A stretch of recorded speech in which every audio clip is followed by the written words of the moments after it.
मैं संदीप चंद्रा फिर से आपका स्वागत करता हूँ 4 मिनट्स इंजीनियरिंग में। ये हमारा स्टैटिस्टिक्स का जो अभी सेशन चल रहा था, जो ट्यूटोरियल चल रहा था, मीन एब्सोल्यूट डिविएशन और आपका स्टैंडर्ड डिविएशन, इसका पार्ट 2 है। क्योंकि हम पार्ट 1 में इसको खत्म नहीं कर पाए थे, अब पार्ट 2 में उसी चीज को कंटिन्यू करेंगे। तो हम क्या कर रहे थे, हम मीन एब्सोल्यूट डेविएशन यहाँ से निकाल लिए थे, ठीक है, इस टेबल का।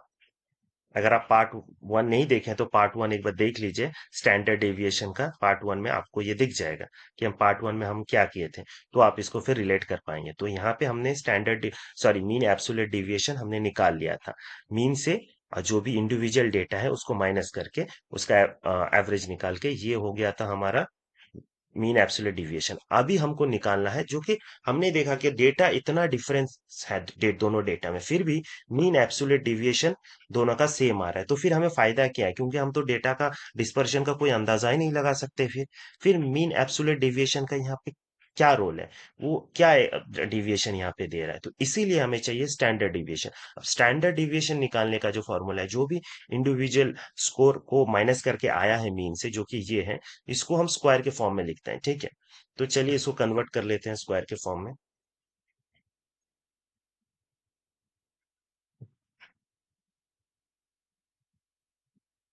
इसको ड्रैग कर लेते हैं, ठीक है। अब यहाँ पे इसको भी कर लेते हैं।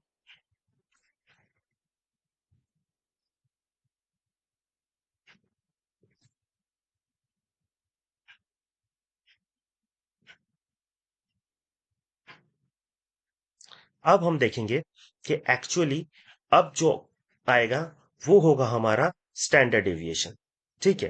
अब स्टैंडर्ड डेविएशन यहाँ पे हम लिखते हैं, इसको एस डी करके लिखते हैं, ठीक है। इसको बोल्ड कर लेते हैं।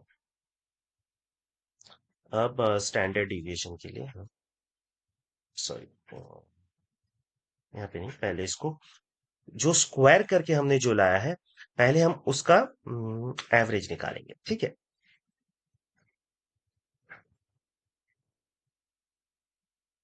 कहीं पे भी आपको दिक्कत हो रहा तो कमेंट सेक्शन में जरूर बताइए। स्क्वायर कर लिए हमने, स्क्वायर करके अभी ये स्टैंडर्ड डिविएशन हमारा नहीं है, ठीक है। अभी इसको हमने स्क्वायर करके जो निकाला है, क्योंकि हमने इसको स्क्वायर किया है तो इसको हम लोग स्क्वायर रूट करेंगे। तो ये हमारा निकल जाएगा स्टैंडर्ड डिविएशन। स्क्वायर रूट का फॉर्मूला लगाते हैं, ठीक है। ये हमारा आ रहा है 3.55। मतलब ये जो हमारा स्टैंडर्ड डिविएशन यहाँ पे आ रहा है, ये आ रहा है 3.55, ठीक है। अब यहाँ पे देखते हैं ये क्या आता है, ठीक है। पहले तो इसका हम एवरेज निकाल लेंगे,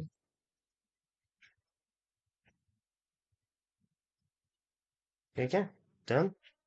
अब हम इसका स्क्वायर रूट निकालेंगे।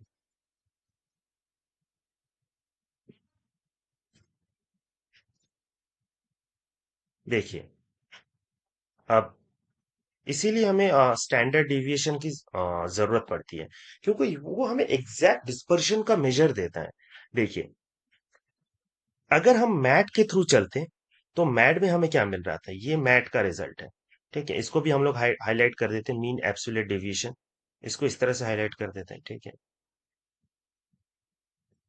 तो मैट हमें क्या दे रहा था, मैट दोनों में ही सेम दे रहा, ठीक है। दोनों में ही 3.33 आ रहा था। लेकिन जैसे हमने स्टैंडर्ड डेविएशन का इस्तेमाल किया, तो हमें पता चल गया कि नहीं, इसमें डिस्पर्शन बहुत ज्यादा है मैथ्स में। मतलब ये जो चीज है मैथ्स में, यहाँ पे डिस्पर्शन बहुत ज्यादा है, लगभग डबल के आसपास। तो हमें डेटा का जो डिस्पर्शन, इसका आइडिया हो गया, डेटा कितना स्कैटर्ड है। तो ये प्रॉपर आइडिया देता है, प्रॉपर आपको सॉल्यूशन देता है। तो इसीलिए स्टैंडर्ड डेविएशन इतना इंपॉर्टेंट है दोस्तों।